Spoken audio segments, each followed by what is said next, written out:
여러분 혹시 이런 적 있으십니까? 밤에 화장실을 다녀왔는데 변기 안에 거품이 유난히 많이 남아있는 겁니다. 물을 내려도 쉽게 사라지지 않고 다음 날도 또 그렇고 며칠이 지나도 계속 비슷합니다. 그런데 대부분은 이렇게 생각합니다. 피곤해서 그런가 보다. 나이 들어서 그런 거겠지. 물을 적게 마셔서 그런 거 아닐까? 그런데 정말 무서운 건 바로 그때부터 시작됩니다. 신장은 망가져도 쉽게 아프다고 말하지 않습니다. 간처럼 조용히 버티다가 어느 순간 되돌릴 수 없는 단계까지 가버립니다. 실제로 투석을 시작한 분들 대부분이 가장 많이 하는 말이 있습니다. 조금만 더 일찍 알았더라면 이렇게까지는 안 됐을 텐데. 안녕하세요. 100세 시대 건강길잡이입니다. 오늘도 반드시 알아야 할 건강 이야기 꼭 기억해 두시고 지금부터 하나만이라도 바꿔보시기 바랍니다.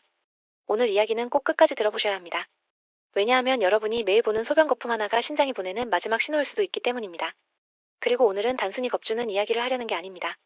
정상적인 거품과 위험한 거품은 어떻게 다른지, 신장이 망가지기 전에 우리 몸이 어떤 신호를 보내는지, 그리고 많은 분들이 그냥 버리는 수박 껍질이 왜 신장 건강에 도움이 될 수 있는지까지 하나씩 쉽게 말씀드리겠습니다. 특히 마지막에는 물을 얼마나 마셔야 하는지, 어떤 과일이 신장에 도움이 되는지, 나이 들수록 꼭 지켜야 하는 생활 습관까지 아주 현실적으로 알려드릴 테니 끝까지 함께 해주시면 좋겠습니다. 여러분, 나이가 들수록 가장 무서운 병은 아픈 병이 아닙니다. 조용히 망가지는 병입니다. 혈압도 그렇고 당뇨도 그렇고 신장도 그렇습니다. 몸이 크게 아프지 않으니까 괜찮겠지 하고 넘기게 됩니다. 그런데 신장은 한번 나빠지기 시작하면 회복이 어렵습니다. 특히 60대, 70대가 넘어가면 몸의 기능이 예전 같지 않기 때문에 작은 신호도 절대 그냥 넘기면 안 됩니다. 많은 분들이 밤에 화장실을 자주 가기 시작합니다. 하루에도 몇 번씩 화장실을 들락날락하게 되고 밤에는 두 번, 세 번씩 깨게 됩니다. 어떤 분들은 아침에 일어나면 얼굴이 퉁퉁 붓고 발목도 잘 붓고 양말 자국이 깊게 남는다고 말씀하십니다. 그런데도 대부분은 그냥 나이 탓을 합니다. 원래 나이 들면 붓는 거지. 잠을 잘 못 자서 그런 거겠지. 짠 걸 먹어서 그런가 보다. 물론 그럴 수도 있습니다. 하지만 이런 변화가 계속 반복된다면, 특히 소변 상태까지 달라졌다면 신장을 의심해봐야 합니다. 그 중에서도 가장 쉽게 볼 수 있는 신호가 바로 소변 거품입니다. 많은 분들이 소변에 거품이 있으면 무조건 신장병이라고 생각하시는데 사실은 그렇지 않습니다. 소변에는 원래 어느 정도 거품이 생길 수 있습니다. 물을 적게 마셨을 때, 소변이 진할 때, 급하게 소변을 봤을 때, 화장실 세정제가 남아있을 때도 거품이 생길 수 있습니다. 중요한 건 거품의 모양과 남아있는 시간입니다. 쉽게 설명드리겠습니다. 맥주 거품을 떠올려 보시면 됩니다. 맥주를 따르면 위에 풍성하게 거품이 올라오죠. 그런데 시간이 지나면 금방 사라집니다. 일반적인 소변 거품도 비슷합니다. 거품이 커 보이더라도 금방 없어지고 물을 내리면 바로 사라집니다. 반대로 위험한 거품은 비누 거품처럼 생겼습니다. 잔잔하고 작은 거품이 변기 안에 오래 남아 있습니다. 물을 내려도 쉽게 없어지지 않고 시간이 지나도 둥둥 떠 있는 경우가 많습니다. 이런 거품은 단백뇨일 가능성이 있습니다. 단백뇨라는 건 원래 몸 안에 있어야 할 단백질이 소변으로 빠져나오는 상태를 말합니다. 정상적인 신장은 촘촘한 필터처럼 작동합니다. 몸에 필요한 영양분은 지키고 노폐물만 걸러냅니다. 그런데 신장이 손상되면 그 필터가 망가지기 시작합니다. 그러면 단백질이 소변으로 빠져나가고 그 단백질 때문에 거품이 오래 남게 되는 겁니다. 실제로 병원에 오시는 분들 중에는 소변에 거품이 있긴 했는데 별거 아니겠지 싶어서 몇 년 동안 그냥 살았다고 말씀하시는 분들이 정말 많습니다. 그리고 그런 분들 중 일부는 결국 투석까지 가게 됩니다. 투석은 단순히 병원에 다니는 치료가 아닙니다. 일주일에 두세 번씩 병원에 가야 하고 한 번 가면 4시간 가까이 누워 있어야 합니다. 몸도 힘들고 가족도 힘듭니다. 먹는 것도 제한되고 여행도 어렵고 생활이 완전히 달라집니다. 그래서 더더욱 초기 신호를 놓치면 안 되는 겁니다. 그렇다면 집에서는 어떻게 확인하면 좋을까요? 가장 중요한 건 아침 첫 소변입니다. 아침 첫 소변은 밤새 농축되어 있기 때문에 몸의 이상 신호가 가장 잘 드러납니다. 일어나자마자 화장실에 가셨다면 그냥 바로 나오지 마시고 소변을 본 뒤 잠깐 확인해 보세요. 거품이 있다면 물을 내리지 말고 10분 정도 기다려 보시는 겁니다. 세수를 하셔도 좋고 양치를 하셔도 좋습니다. 그리고 다시 돌아와서 확인해 보세요. 정상이라면 대부분의 거품은 거의 사라져 있습니다. 그런데 10분이 지나도 거품이 그대로 남아있다면, 특히 비누 거품처럼 잔잔하게 남아있다면 병원 검사를 받아보시는 게 좋습니다. 며칠 정도는 컨디션 때문에 달라질 수 있습니다. 하지만 이런 모습이 일주일 이상 계속된다면 절대 미루지 마십시오. 그리고 정말 중요한 방법 하나 알려드리겠습니다. 소변 상태를 사진으로 찍어두시는 겁니다. 많은 분들이 창피해서 이야기 안 하시는데 사실 병원에서는 이런 사진이 정말 도움이 됩니다. 날짜별로 비교해보면 변화가 보입니다. 거품이 점점 많아지는지, 색이 탁해지는지, 거품이 오래 남는지 확인할 수 있습니다. 의사 입장에서도 사진이 있으면 훨씬 정확하게 판단하기 쉽습니다. 여기서 중요한 게 하나 더 있습니다. 소변 거품만 있다고 해서 모두 신장 문제는 아닙니다. 몸이 너무 피곤하거나 운동을 많이 했거나 열이 있었거나 단백질 음식을 많이 먹은 날에도 일시적으로 거품이 생길 수 있습니다. 그래서 하루 이틀만 보고 겁먹기보다는 일주일 정도 흐름을 보는 게 중요합니다. 그런데 만약 거품과 함께 몸이 붓기 시작한다면 이야기가 달라집니다. 아침에 눈두덩이가 퉁퉁 붓고 오후가 되면 발목이 붓고 양말 자국이 오래 남고 손가락 반지가 꽉 끼기 시작한다면 신장이 보내는 신호일 수 있습니다. 신장은 몸속의 수분 균형을 맞추는 역할을 합니다. 그런데 신장이 약해지면 몸 안에 물이 제대로 빠져나가지 못합니다. 그래서 얼굴도 붓고 발도 붓고 몸이 무겁게 느껴지는 겁니다. 특히 저녁이 되면 다리가 무겁고 자고 일어나면 얼굴이 붓는 분들은 그냥 나이 탓만 하지 마시고 꼭 체크해 보셔야 합니다. 또 하나 많이 나타나는 증상이 피로감입니다. 예전에는 계단 2층 정도는 가볍게 올라갔는데 어느 순간부터 숨이 차고 다리가 무겁고 쉽게 지치기 시작합니다. 잠을 충분히 자도 피곤하고 몸이 무겁고 하루 종일 축 처지는 느낌이 듭니다. 많은 분들이 이걸 단순히 체력 문제라고 생각합니다. 그런데 신장이 약해지면 몸 안에 노폐물이 제대로 배출되지 못합니다. 그러면 독소가 몸에 쌓이고 피로감이 심해집니다. 심한 경우에는 입맛이 없어지고 음식 냄새만 맡아도 속이 메스껍고 입에서 이상한 냄새가 나기도 합니다. 이 정도가 되면 이미 꽤 진행된 경우가 많습니다. 그래서 신장은 초기에 발견하는 게 가장 중요합니다. 여기서부터는 많은 분들이 가장 놀라워하시는 이야기를 해보겠습니다. 바로 수박 껍질 이야기입니다. 수박은 여름이면 누구나 드시는 과일이죠. 그런데 대부분은 빨간 과육만 먹고 흰 부분과 껍질은 다 버립니다. 그런데 사실 신장 건강에 도움이 될 수 있는 성분은 빨간 과육보다 흰 부분에 더 많이 들어있다는 이야기가 있습니다. 특히 수박의 흰 부분에는 시트룰린이라는 성분이 들어있는데 이 성분은 몸속 혈관을 넓혀주고 혈액순환을 돕는 데 도움을 줄 수 있다고 알려져 있습니다. 신장은 결국 혈관 건강과 연결되어 있습니다. 신장 안에는 아주 작은 혈관들이 빽빽하게 모여 있는데 이 혈관들이 망가지면 신장 기능도 떨어집니다. 그래서 혈액순환이 잘 되고 혈관이 건강해야 신장도 건강할 수 있습니다. 특히 나이가 들수록 혈관 안에는 찌꺼기가 쌓이고 혈압도 높아지고 피가 끈적해지기 쉽습니다. 그러다 보면 신장으로 가는 혈류도 줄어들고 신장이 제대로 일을 하지 못하게 됩니다. 그럴 때 도움이 될 수 있는 방법 중 하나가 바로 수박의 흰 부분을 활용하는 것입니다. 물론 이것이 약처럼 병을 고치는 것은 아닙니다. 하지만 평소 식습관을 관리하는 차원에서 활용해 볼 수는 있습니다. 방법도 어렵지 않습니다. 수박을 드시고 남은 껍질에서 진한 초록색 부분은 얇게 벗겨내고 빨간 과육과 맞닿아 있는 흰 부분을 적당히 잘라서 믹서기에 넣습니다. 여기에 물을 조금 넣고 갈아서 마시면 됩니다. 맛은 솔직히 아주 좋지는 않습니다. 오이와 비슷한 맛이 나고 약간 싱거운 느낌이 듭니다.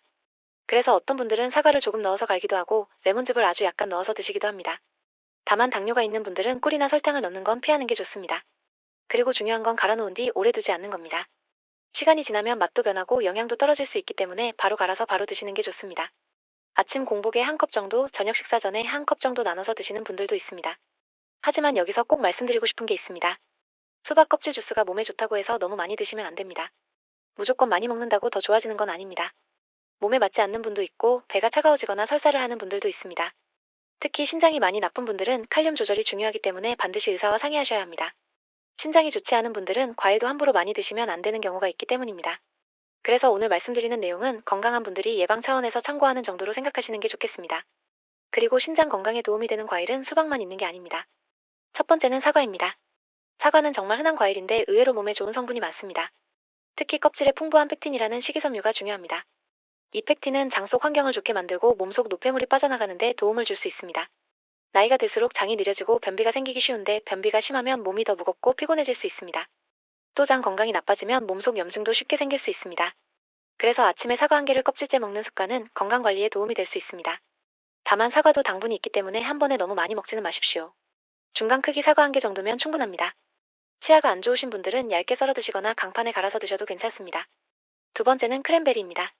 크랜베리는 요로 건강에 도움이 되는 과일로 많이 알려져 있습니다. 특히 여성분들 중에는 방광염이나 요로 감염으로 고생하시는 분들이 많습니다. 크랜베리에 들어있는 성분은 세균이 요로에 달라붙는 것을 막는 데 도움을 줄 수 있다고 알려져 있습니다. 그래서 소변 볼 때 따갑거나 자주 화장실을 가거나 방광염이 반복되는 분들에게는 도움이 될 수 있습니다. 다만 시중에 파는 크랜베리 주스는 설탕이 많이 들어간 경우가 많습니다. 달콤해서 맛있다고 계속 마시면 오히려 당분을 너무 많이 먹게 될 수 있습니다. 가능하면 당이 적거나 무가당 제품을 선택하시고 물에 조금 희석해서 드시는 게 좋습니다. 세 번째는 체리입니다. 체리에는 안토시아닌이라는 성분이 풍부합니다. 이 성분은 몸속 염증을 줄이고 혈관 건강을 돕는 데 도움을 줄 수 있습니다. 또 체리는 통풍이 있는 분들에게도 관심을 받는 과일입니다. 요산 수치를 낮추는 데 도움이 될 수 있다는 이야기가 있기 때문입니다. 특히 신장 건강이 안 좋아지면 요산 배출도 잘 안 되기 때문에 통풍과 신장 문제는 함께 오는 경우가 많습니다. 그래서 체리를 적당히 챙겨 드시는 것도 도움이 될 수 있습니다. 제철에는 생체리로 드셔도 좋고 아닐 때는 냉동 체리를 활용해도 괜찮습니다. 다만 건체리는 설탕이 많이 들어간 경우가 많기 때문에 성분표를 꼭 확인하셔야 합니다. 그리고 무엇보다 중요한 건 한 가지 과일만 계속 많이 먹는 게 아니라 여러 가지를 조금씩 다양하게 먹는 겁니다. 몸은 균형이 중요합니다. 어떤 음식 하나가 신장을 살리는 것도 아니고 어떤 음식 하나가 병을 만드는 것도 아닙니다. 꾸준히 적당히 오래 실천하는 게 가장 중요합니다. 다음으로는 물 이야기입니다. 많은 분들이 건강하려면 물을 많이 마셔야 한다고 생각합니다. 물론 물은 중요합니다. 하지만 무조건 많이 마시는 게 정답은 아닙니다. 특히 나이가 들수록 신장 기능이 예전 같지 않기 때문에 한꺼번에 너무 많은 물을 마시면 오히려 부담이 될 수 있습니다. 어떤 분들은 건강 프로그램을 보고 하루에 3리터 가까이 물을 마십니다. 그런데 몸이 감당하지 못하면 오히려 부종이 심해지고 화장실만 자주 가고 밤잠까지 설치게 됩니다. 그래서 물은 한꺼번에 벌컥벌컥 마시는 것보다 조금씩 나눠 마시는 게 중요합니다. 한 번 마실 때는 종이컵 1컵 정도 양이면 충분합니다. 그리고 차가운 물보다는 미지근한 물이 좋습니다. 너무 찬 물은 속을 불편하게 만들고 몸을 긴장시킬 수 있습니다. 특히 아침에는 미지근한 물 한 잔이 몸을 깨우는데 도움이 됩니다. 물의 양은 체중에 따라 조금씩 다르지만 보통 체중 1kg당 30ml 정도를 기준으로 생각하면 됩니다. 예를 들어 체중이 60kg이라면 하루에 약 1.8리터 정도가 적당합니다. 다만 신부전이나 신장질환이 있는 분들은 물 제한이 필요한 경우도 있기 때문에 의사의 지시에 따라야 합니다. 그리고 밤에 자주 깨는 분들은 저녁 늦게 물을 많이 마시지 않는 게 좋습니다. 저녁 8시 이후에는 정말 목이 마를 때만 조금씩 드시는 습관을 들이시면 밤잠을 덜 깨게 됩니다. 이제 식습관 이야기를 조금 더 해보겠습니다. 신장이 안 좋은 분들에게 가장 많이 듣는 말 중 하나가 바로 짜게 먹지 말라더라입니다. 그런데 막상 싱겁게 먹으려고 하면 정말 쉽지 않습니다. 평생 먹던 습관이라는 게 있잖아요. 된장찌개도 짭짤해야 맛있고 김치도 간이 돼 있어야 밥이 넘어갑니다. 국물도 시원해야 하고요. 그래서 갑자기 완전히 싱겁게 먹으려고 하면 오래 못 갑니다. 중요한 건 조금씩 줄이는 겁니다. 예를 들어 국이나 찌개를 드실 때 국물은 절반만 드셔보십시오. 많은 분들이 나트륨은 반찬보다 국물에서 더 많이 섭취합니다. 찌개를 한 그릇 다 비우는 습관만 줄여도 몸이 훨씬 가벼워질 수 있습니다. 라면 국물, 냉면 국물, 해장국 국물, 설렁탕 국물 같은 것들도 마찬가지입니다. 국물을 남기기 시작하면 혈압도 덜 오르고 붓기도 줄어들 수 있습니다. 간장이나 된장, 고추장 양도 조금씩 줄여보십시오. 처음에는 싱겁게 느껴져도 입맛은 생각보다 빨리 적응합니다. 대신 마늘, 파, 양파, 후추, 들기름, 참기름 같은 향을 활용하면 간을 세게 하지 않아도 충분히 맛있게 먹을 수 있습니다. 특히 레몬즙이나 식초를 조금 활용하면 짠맛이 덜해도 음식 맛이 살아납니다. 그리고 신장 건강을 생각할 때 단백질도 중요합니다. 많은 분들이 나이가 들면 무조건 고기를 많이 먹어야 힘이 난다고 생각합니다. 물론 단백질은 중요합니다. 근육이 줄어들면 넘어지기 쉽고 회복도 느려지고 기운이 떨어집니다. 그런데 단백질을 너무 많이 먹으면 신장에는 부담이 될 수 있습니다. 특히 이미 신장 기능이 떨어진 분들은 고기 위주 식사를 계속하면 몸이 더 힘들어질 수 있습니다. 그래서 단백질은 너무 적게 먹지도 말고 너무 많이 먹지도 않는 균형이 중요합니다. 고기만 드시기보다는 생선, 두부, 달걀, 콩 같은 음식도 함께 드시는 게 좋습니다. 예를 들어 하루 식사로 달걀 2개, 두부 반모, 생선 한 토막 정도만 잘 챙겨도 충분한 단백질을 섭취할 수 있습니다. 특히 콩 단백질은 신장 부담이 상대적으로 적은 편이라 나이가 들수록 잘 활용하면 좋습니다. 또 하나 꼭 말씀드리고 싶은 게 있습니다. 건강은 먹는 것만으로 결정되지 않습니다. 움직여야 합니다. 많은 분들이 운동해야지 생각은 하지만 막상 시작은 못하십니다. 헬스장을 끊어야 하나, 기구를 사야 하나, 무릎이 아픈데 가능할까 고민만 하다가 결국 안 하게 됩니다. 그런데 우리 나이에는 거창한 운동보다 걷기가 제일 좋습니다. 아침 식사를 하고 30분 정도 지나서 집 앞을 천천히 걸어보십시오. 숨이 너무 차지 않을 정도, 옆 사람과 이야기할 수 있을 정도 속도로 30분만 걸어도 충분합니다. 걷기만 잘해도 혈압이 안정되고 혈액순환이 좋아지고 신장으로 가는 혈류도 좋아집니다. 특히 다리가 잘 붓는 분들은 가만히 앉아있는 시간이 길수록 더 붓습니다. 그래서 집안에서도 자주 움직여야 합니다. 텔레비전을 보면서 발목을 위아래로 움직이고 종아리를 주물러주고 허리를 천천히 돌려주는 것만으로도 도움이 됩니다. 종아리는 제2의 심장이라고 하죠. 종아리 근육이 움직여야 혈액이 다시 위로 올라갑니다. 그래서 오래 앉아있는 분들은 다리가 붓고 몸이 무거워지는 겁니다. 특히 저녁에 다리가 퉁퉁 붓고 양말 자국이 오래 남는 분들은 의식적으로 다리를 자주 움직여주셔야 합니다. 그리고 무엇보다 중요한 게 잠입니다. 잠을 제대로 못 자면 몸이 회복되지 않습니다. 신장도 마찬가지입니다. 우리 몸은 잠자는 동안 낮 동안 쌓인 노폐물을 정리하고 손상된 세포를 회복합니다. 그런데 너무 늦게 자고 자주 깨고 수면 시간이 짧아지면 몸이 계속 지친 상태가 됩니다. 특히 밤에 화장실 때문에 두세 번씩 깨는 분들은 저녁 늦게 물을 많이 마시지 않는 습관이 중요합니다. 잠들기 직전에 국물 음식 먹는 것도 줄이시는 게 좋습니다. 밤에 몸이 퉁퉁 붓고 새벽에 화장실 때문에 계속 깨고 아침에 얼굴이 붓는다면 생활 습관부터 먼저 돌아보셔야 합니다. 여러분, 신장은 정말 조용한 장기입니다. 망가지기 전까지는 잘 티가 나지 않습니다. 그래서 더 무섭습니다. 어느 날 갑자기 투석 이야기를 듣게 되면 그때는 이미 많이 늦은 경우가 많습니다. 하지만 반대로 생각하면 초기에 발견하면 충분히 늦출 수 있다는 뜻이기도 합니다. 소변 거품을 확인하는 습관, 붓기와 피로감을 그냥 넘기지 않는 습관, 물을 나눠 마시는 습관, 짜게 먹지 않는 습관, 걷고 잘 자는 습관. 이런 작은 습관들이 모이면 신장은 훨씬 오래 건강하게 버틸 수 있습니다. 오늘부터 아침에 화장실 가셨을 때 소변을 그냥 지나치지 말고 잠깐만 살펴보십시오. 몸이 보내는 신호는 생각보다 가까운 곳에 있습니다. 그리고 혹시라도 거품이 오래 남거나 몸이 붓거나 피곤함이 심해진다면 미루지 말고 병원 검사를 받아보시길 바랍니다.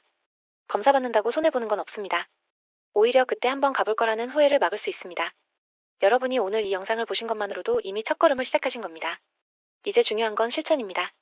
몸은 하루아침에 좋아지지도 않지만 하루아침에 망가지지도 않습니다.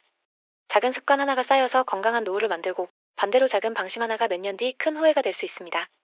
부디 오늘 알려드린 내용 중 하나라도 꼭 실천해 보시길 바랍니다. 아침 첫 소변 확인하기, 물 나눠 마시기, 곡물 줄이기, 하루 30분 걷기. 이 네 가지만 해도 몸은 분명히 달라질 수 있습니다.